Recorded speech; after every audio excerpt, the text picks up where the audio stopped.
Wonderful. Great. Now, thank you so much for making the time for coming on the show. Of This is course. like a podcast or vlog or vlogcast or whatever you can call it, Okay. which I try and do at least once a week. But otherwise, if sometimes it gets busy, sometimes we put out 2 or 3 episodes a week, depending on what's happening in the world. Sometimes the Boks are playing, so you want to discuss a bit of rugby with people all over the world, like Sounds we've fun. had this weekend. And then quite often we've got events and everything happening, and then we've got some artists that comes on the show, which is quite exciting. This so far has been a quiet week, much less than I would have liked it to be because we had some good rugby. But I'm quite excited to talk to you about I don't know, your whole venture in New York and the expo coming soon. Yes. The mic is yours, please, and start by pronouncing your name properly because I think I've been getting it wrong. Well, how do you pronounce it, first of all? Zerelda. Exactly. No, you got it right. So, no, you're spot on. Yes, Americans would say Zerelda Nothnagel, but as a very Afrikaans South African, it's Zerelda Nothnagel. Ze- Wow. But I would never expect an American to get even close to that. So, Do that again. Where you just switch from American to Afrikaans. Do that again. yeah. So, let's see. Americans would go Zerelda Nothnagel, and then I would say Zerelda Nothnagel.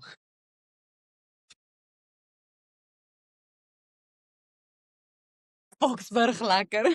Well, that's incredible. For the sake of the larger audience, we'll keep it we'll keep it English. We'll switch to Of Afrikaans course. quite often. Don't worry. Now, see now I'm mixing my English and Afrikaans. You totally got me all haywire. Tell us about the journey from South Africa to New York. How do you get there? Because it sounds like a fairy tale. So for me, it was it it always did seem like a fairy tale. I grew up in Meyerton, outside of Johannesburg, the Vol Triangle, or Hmm. as we called it back then, the Die Mieliedriehoek. the Veildriehoek. So I mean, America was always the dream. You would always just Hmm. see it on TV and never really figured you would get there. And, as soon as I was 21 and had my license, I was like, now I'm doing it. But I Yeah. knew I needed to be 21 because I was like, I'm not coming here and having someone tell me I can't drink. So yeah, I made sure I was 21, legally allowed to drink. And then I came over to be an au pair. And I kind of built a life here as an au pair, but I wasn't ready to settle down. So went back to South Africa, kind of had a long distance relationship in that time. And then eventually, after 5 years, just didn't really feel at home in South Africa again.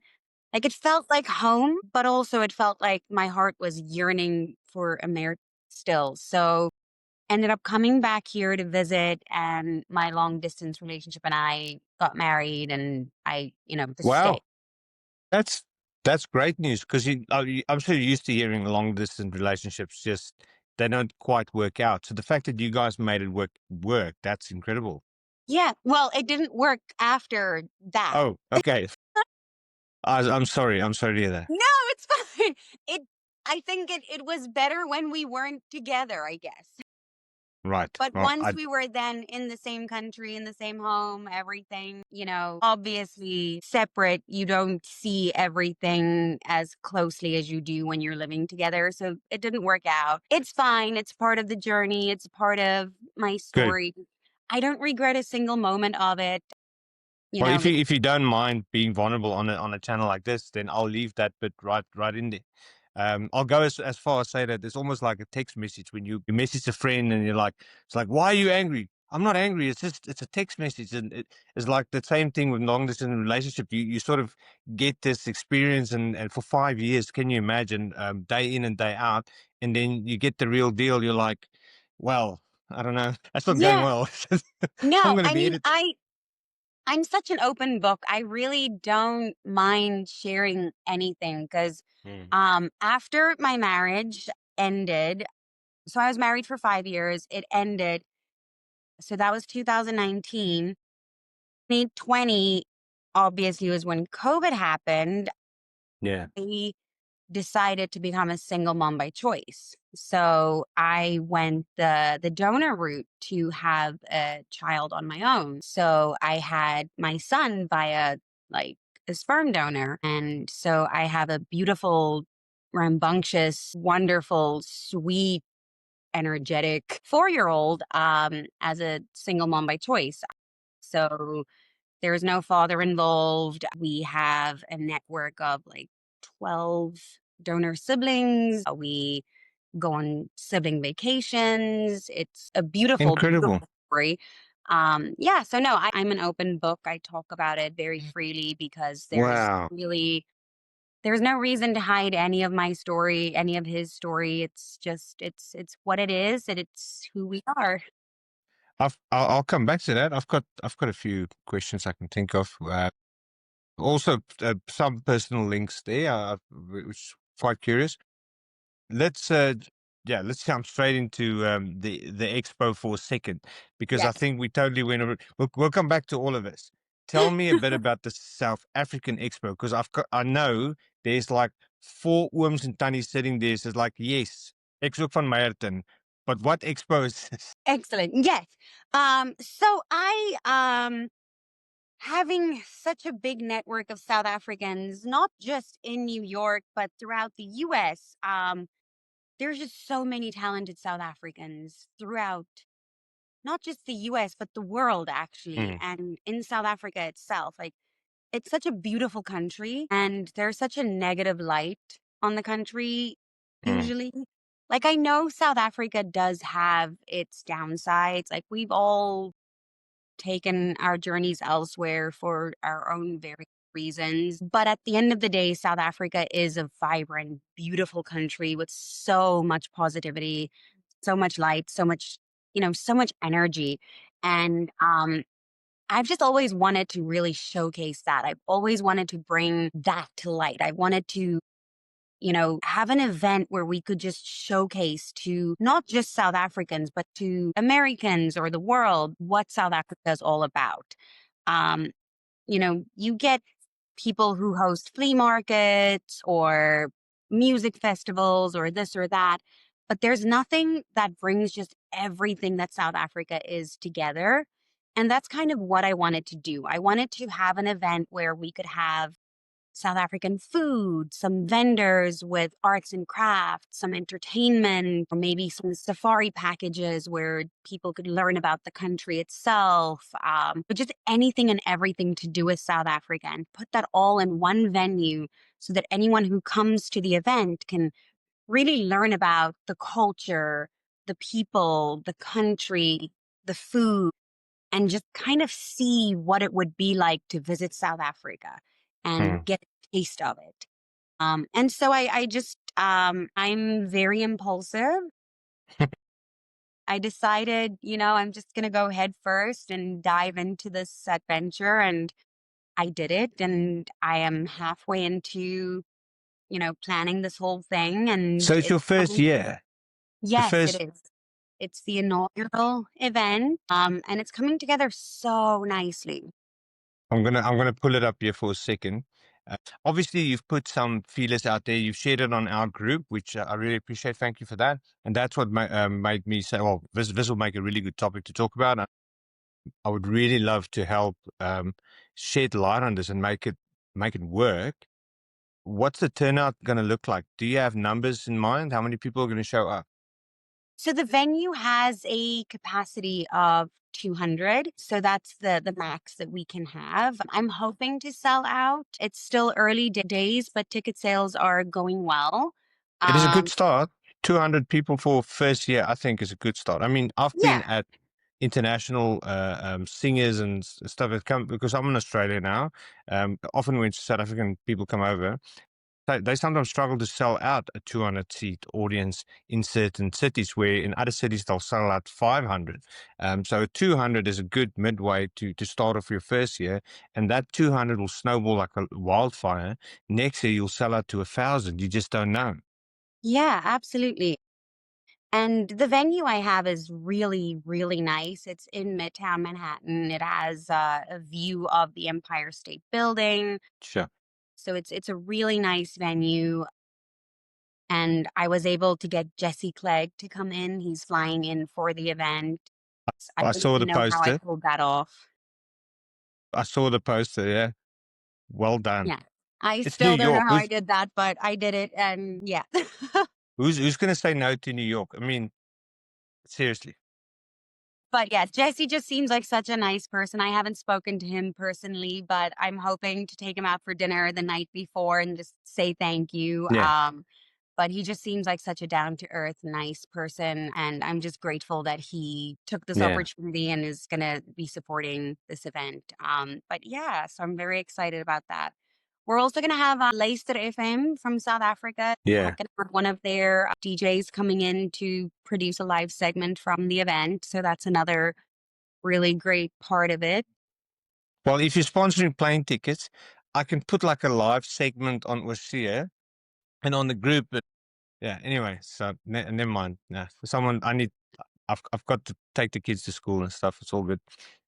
Expo aside, let's get a little bit personal. I think we've been quite personal already, but it's not the first time. You mentioned something quite interesting earlier, where you never quite felt at home after being in America. It's not the first time I hear that. Now, a good friend of mine, she also went to do au pair in New York. She did this in 20. Ooh, I need to remember now well. So it's now 2025, about 2012, 2011. She went. Oh, but she came back, and it didn't take her long to fall into depression. She got depressed. And it's like a whole expectation, everything, all the excitement was focused on this gig overseas to do this work, to do it well. She did it for a year or two, and then she came back, and it was like the purpose was now gone because that's what she strived for and what she lived for. And it didn't take her long to just pack up and go back again. I lost track and lost contact since, but I'm assuming it's going well. But is it something? Is it something in the water? Is it the people you deal with on a daily basis? Is it the fact that they're probably just more advanced than, say, for instance, South Africa in certain aspects? And sorry, I'm going on a bit, but I speak about this a lot because it's only after you move to another country where you realize what it is you're missing. So, my day job here, I now work for the au pair agency that I came over with as a community counselor. And I see it often. And I think a part of it is when you come over as an au pair or as in any capacity, when you leave home and you go to another country, you grow up so much, you change so much, you find yourself. And then going home, everyone home remained stagnant. So you grew, you changed, you became a different person. And then to go home to what you once knew just feels like you're going home to a state that you don't belong in anymore. So, regardless of what you find somewhere else, it's like you find yourself. It's not that it's the people you find or the place that you find, it's you find yourself because when you're with family and friends in, home where you grew up, Hmm, you are what they expect you to be. true. You're always going to be in that little box that they want you to be in without even realizing it. And then you leave that Just, nest, that proverbial little nest, and you travel, you go see the yeah. world. You just find that person that you've always wanted to be, and you Hmm. grow up, you mature, you find you, and then you go back and they expect you to just be that bubbly Again. little person again. And For those it people that doesn't didn't work. see my screen, I was doing this out of frustration because I know exactly what you're talking about. We were we moved to the UK in 2015. 2016, we thought, okay, well, it's probably time to go pay it a visit. So we went home just to get a bit of South African sun because the UK is cold and miserable. Um, I'm overdoing it. It's cold and the weather is miserable. The people are quite warm, actually. I found the people wonderful. So for those Brits out there in the Southeast, I'm sorry. I love you. And I found the same thing you were describing is that they still sort of partitioned and boxed you up in this image that you were when you left. All the same things that I, for instance, struggled with when I was in South Africa, they've just sort of thought, well, he's probably struggling with that same things inside of him. But no, I'm not. I wasn't. I've outgrew it. I moved abroad and I cured my ignorance. I cured my ignorance for not just for society in general, but for all the issues I felt inside myself. And people don't realize that because time stood still for them in my if they looked at me, time stood still for them. I don't know how to properly even phrase it. Their Mm, own time sort of evolved and went on, but I'm still the person that left on that day. And I yeah. just I couldn't, the frustration. And I was quite relieved just to get out again. And sorry, my cat's having a fit. And I didn't voice it. I didn't voice it at all. But my wife had to stay behind a few extra weeks because we had a newborn and she was waiting for the visa for the newborn so she can also enter back into the UK, despite her being born in the UK. It was so confusing. Oh my Yeah. gosh. And then she picked it up as well. And she called me. She's like, listen, this is happening. I'm like, yeah, just brush it off. It's family. It's this, is that. And yeah, it's all good now. It's been now like 10 years later, but still, I know what you mean. And it's like, you feel like you need to just run. I know, run's not the right word. Fly away from it because that's Yeah. basically what you're doing. You're leaving the nest. You're Yes. spreading out, spreading your wings, and you're getting out there. Yeah. It's wonderful to see that family on a vacation and to spend time with them. But Mm. living with them again is just, it's almost impossible because they really do expect that little boxed up version again because they haven't done the growth that you have, I guess. For those family members that's watching this, I'll never tell who it is. We love you Keep all so much. blaming each other. Just don't forget Christmas and my birthday. Thanks. Well, they all forgot my birthday anyway because it's so close after Christmas. So, you know, Yeah, and I personally think if your birthday is very close to Christmas, that's just selfish of you. I know, I was always the person who would hear this is for Christmas and your birthday. Yes. Yes, I got Come on. that every year. And I'm like, no, this is not how this works. You can Like, choose. these You are can either two have two different small things. events. You can either have two small gifts or one proper gift. It's your choice. Yeah. No, Okay. Well, we talked about your son for a second there. How old is he now? he's 4. He's 4. Right, he's quite young. Yes. So I won't dig too deep in it because there'll still probably be a lot of questions coming from him at some stage. I personally had quite a interesting childhood, I have to say, and I think I've voiced one or two things of it on previous podcasts. It's one of these things. It's I do it out of passion. I love because I do love South Africa, and that's why I do this. But I also do it as a form of healing in some aspects. And I grew up with a few different parents during my childhood, so I had quite a bit of experience. But how would you say the whole system that you enrolled in order in getting pregnant would compare to, say, for instance, having to go through that same procedure in South Africa, if I may ask? Did you do your research when you were in South Africa about this whole, um, yeah, I don't know what it would have been like in South Africa. I do think that it's a lot easier here in the States. well, how about the funding of it? Because I'm assuming it went. So on that side of it, here in the States, you don't have to go through IVF. Hmm, So IVF is for, if you're having infertility hmm. or fertility issues, or for couples who need to go that route, whatever, you can actually order it to be shipped to your home. And then that way it's like a lot cheaper. I'm sorry, I'm just Did you say you ordered your baby on Amazon? Is it? Basically, yes. It was literally shipped to my house I am in going a to get in cryo so much tank. trouble for this video. So what I'm getting down to is like the medical system in South Africa is backwards. I've seen this because I've lived in the UK where they've got the NHS and it's brilliant. The NHS is always struggling with money, but there's other reasons for that which I won't get into because then people are also going to be like, oh.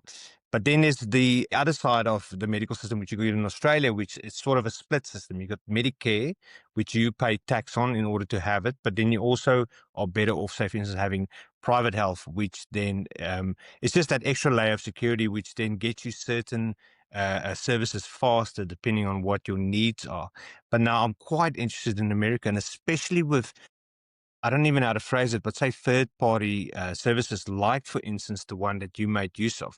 Uh, and how does that work in terms of who's funding it? Do you funding it all out of your own pocket? Is the government helpful in that, supportive, all those? The American healthcare system is awful. I'm not going to lie. The American healthcare system is awful. I am pretty sure that even the South African healthcare system is better than the American one. I'd say the Yes, private there are. healthcare system, yeah. What was that? I would say the South African private healthcare system, I think, is pretty good. It's Yes. expensive, but very good. Yeah. So, just as an example, I was in a minor car accident in March and I have some like upper back issues since then. Hmm.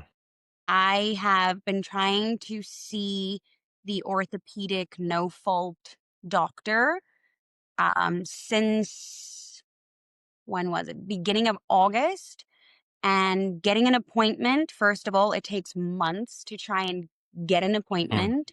I had an appointment. He's canceled twice now for an emergency that has come up weeks ahead of the appointment, just calling, canceling, saying, oh, there's an emergency. We're going to have to reschedule or cancel your appointment. And then you're just like out with no luck. So it's really almost impossible to see a doctor if yeah, it's really hard to even see a doctor here, first of all. Hmm.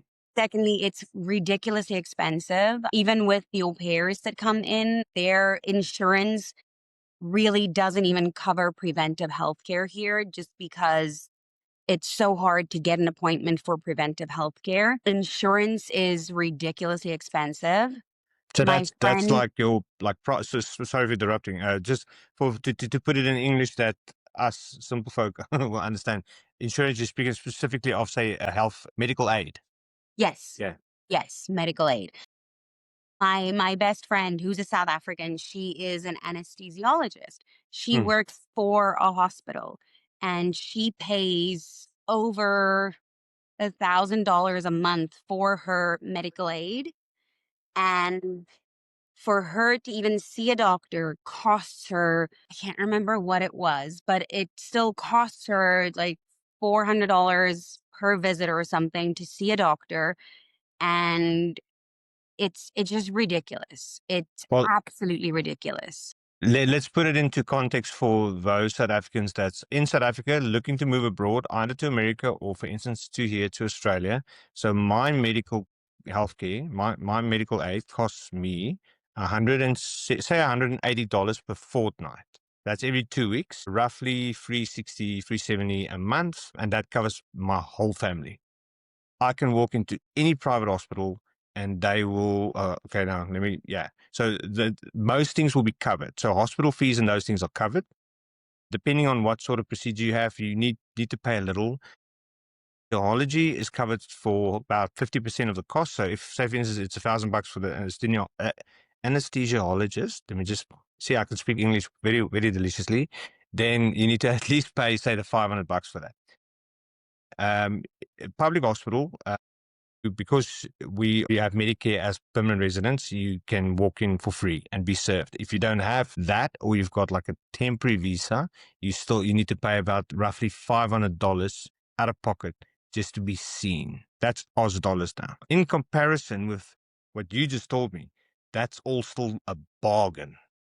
I mean, $1,000 per month, and you still need to pay to be seen.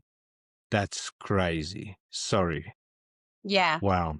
Absolutely. No, my friend, she was also considering going the single mom by choice route. Mm. And she called her insurance to find out what it would cost her to kind of like go through everything, delivery, all of that. And it would have cost her over 10 grand to have a baby with like, you know, all the costs of like, the scans and delivery, hospital costs, everything. And she works for a hospital. She's a doctor at a hospital and it would have cost her that much. So she was like, there was no way she's doing it. So, I mean, I had a really, really, really good plan, luckily, which covered most of everything for me. So I was very lucky in that, but not everyone has that good of a plan. Mm. So if you don't have such a good medical aid, you're kind of screwed because the medical system here is really broken. That is My one thing I will say is that's a very sad thing. It takes months for you to be seen by anyone. Um like another thing, I had emergency back surgery in 2022. Um and it ended up being an emergency surgery because it took me that long to even get an MRI. By the time I got an MRI, I couldn't walk. And I kept telling people like, "I am in so much pain. I am debilitated. I can't take care of my son. I can't do anything."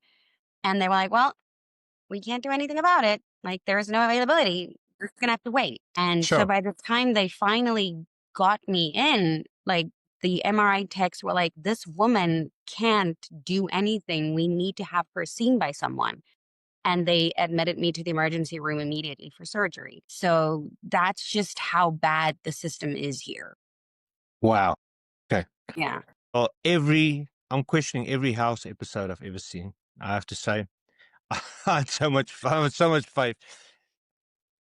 So overall, how is it to live in America?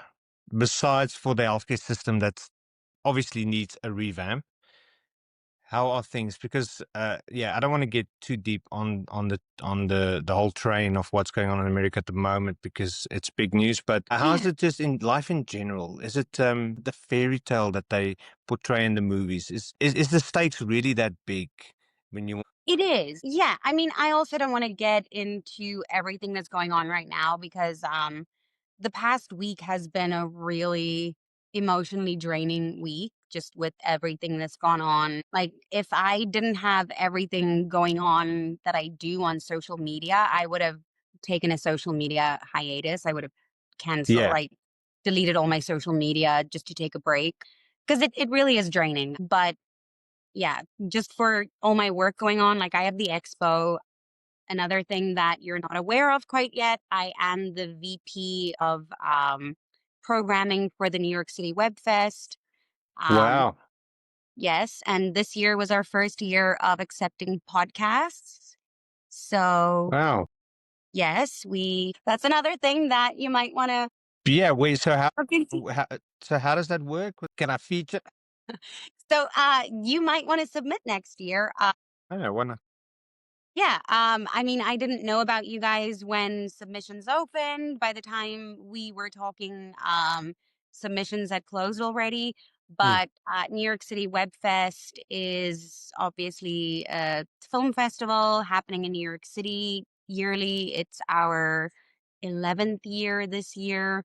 It was founded by a South African, and we run the festival every year. We get hundreds of submissions from across the globe. Last year, we actually had a pilot from South Africa that was entered and won Best Pilot. It was phenomenal. This year, we've opened up to podcasts and micro episodes, which has Wow. been really good. We've gotten some phenomenal podcasts in. So I'm the VP of Not as programming good as for that. not as good as this one. This one base. I've spoken to quite a few people in America. I've spoken to people in Arkansas, works on a farm. People who've got their citizenship. My business owner, the guy who basically owns half of this podcast, lives in Charlotte. And yeah, so I've done America quite a bit. I've never done New York. So congratulations. You're my first New York interviewee. Amazing. And I mean, quite a profound time to speak to someone in New York. I mean, it's now been like 25 years since 9/11. I can just imagine, and with everything else going on, there's just so much emotion at the moment in America, and it's going to go either way.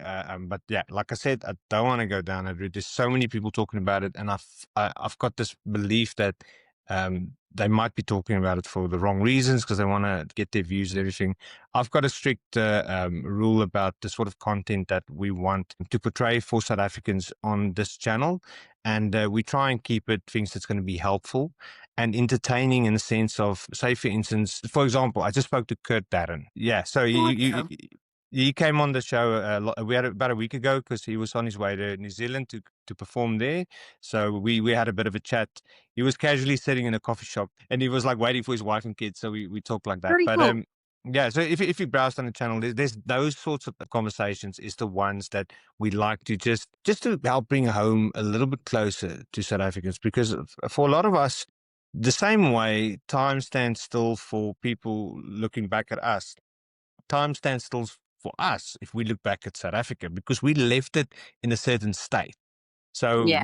we would be like out for 10 years and be like, oh, that Jacob Zuma. And then they'll tell us, listen, he hasn't been president for the last 5 or 6 years. Did you know? I'm like, well, he was still horrible. So that's sort of where our mind sort of left off. So it's nice to sort of keep the South Africans up to date and just keep the emotions fresh and stirring, because as much as I love Australia and the life we've now built here, I do love being South African. I just Yeah. love it. Absolutely. Absolutely. I love my roots. I love my culture. I raised my son fully Afrikaans. So he does speak Afrikaans, English, and Spanish. So, Spanish. yes, yes, he learned some Spanish at daycare as well. So the boy is, he's lucky. He's got 3 languages. I don't speak a lick of Spanish. Just in case you need to flee to Mexico, you got to translate us. Exactly, exactly. He can translate for me. But yeah, life in New York it's a rat race. Like it Mm, really is a hustle. I feel like the American lifestyle is very much about working. It's mm. they very rarely take time off, and it's a constant Mm. like just go go go. I heard the same thing not too long ago. I heard, someone said it. It's an American thing. They just want to work, work, work, work Yeah. constantly. Yes, and I feel myself doing that as well. Like I always have something going on. Like I have a day job, and then I'm doing this expo, and I have the New York City Web Fest. I'm the VP of programming. I do film work on the side. I'm trying to sell a TV show. So there's like a lot going on for me at any time, being a single mom, everything. But I feel like it's become part of my identity, just kind of being on the go always, hustling, kind of just always being on the go. Yeah. Well, you're doing great. Now, let's give us dates for that expo again. So just explain to us, how can people buy tickets? There's obviously a website for it. You've got something set up for it. For those South Africans that will be traveling in that direction during the next 2 months, I think, give us the dates. So the expo is happening on Saturday, November 8th. It November 8th. is a 1-day event this time around. It is November 8th, and it is from 12 p.m. to 4 p.m. Following years, we are hoping to make it a longer event, maybe 2 days. We'll see. Hopefully, we can grow it to the point where it's like a weekend event. But for now, it's a 1-day event for 4 hours. The tickets are available on Eventbrite. If you could link the Eventbrite I'll do it. website. I'll link Perfect. it in description. I'll link it in the Facebook description as well. And you're looking at doing this annually? Yes.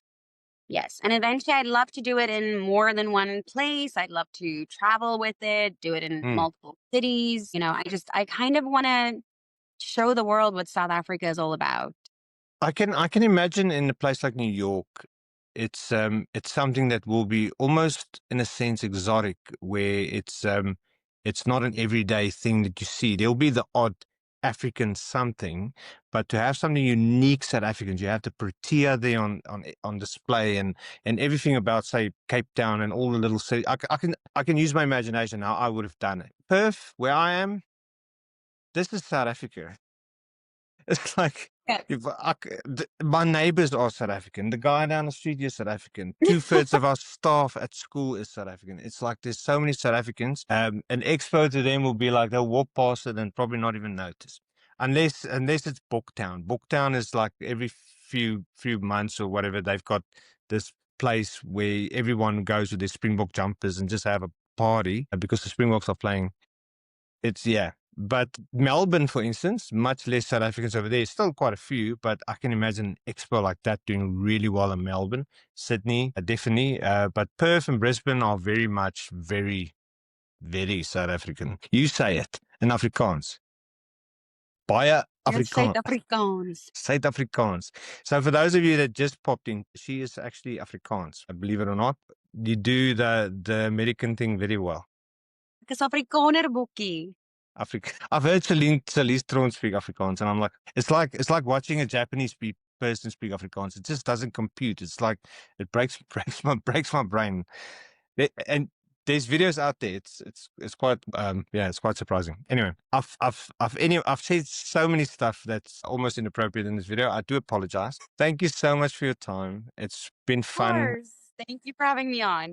It's I think we've almost at it for an hour. It's 9:15 p.m. my time. I might have a sneaky cup of tea or something before bed, and then I'm going to get this edited and out there. I'll get all your links in there for those of you that's heading to New York, the South African Expo. I'm pretty sure it's going to be incredible, and I'm looking forward to seeing that as a regular occurrence. And I will definitely keep a lookout for that podcast, something for the New York City Web Fest. Web Fest. That sounds amazing. Thank you so much for your time, Zerelda.